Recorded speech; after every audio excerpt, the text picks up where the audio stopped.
आता पाहूया संपूर्ण देशात आणि राज्यातही मकर संक्रांतीचा कसा उत्साह आहे त्या संदर्भातल्या टॉप 9 बातम्या। पंढरपुरातील विठ्ठल रुक्मिणी मंदिराला फळभाज्या आणि फुलांची आरज, भाविकांच्या दर्शनासाठी रांगा।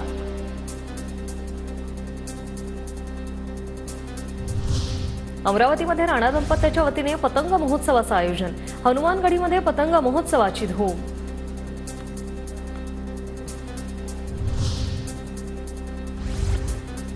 गडचिरोलीतील कालेश्वरम देवस्थानात भाविकांची मोठी गर्दी, मकर संक्रांती सणानिमित्त दर्शनासाठी भाविकांची मांदियाळी।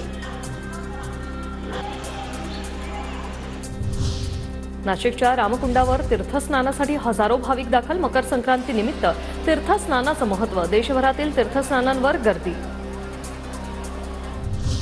पुण्यातील दगडूशेठ हलवाई गणपती मंदिरात भाविकांची गर्दी, मकर संक्रांतीच्या निमित्ताने दर्शनासाठी भाविकांच्या रांगा, बाप्पाजवळ तिळगुळाची आरास।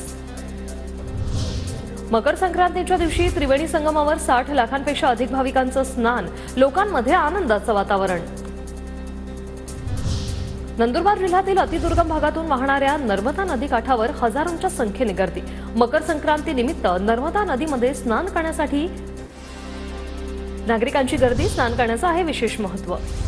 वाशिमच्या मंगळूरपीर तालुक्यातील चिखलीत झोलीबाबा यात्रा महोत्सव उत्साहात साजरा, पालखीची गावातून भव्य मिरवणूक, हजारो भाविकांनी घेतलं दर्शन।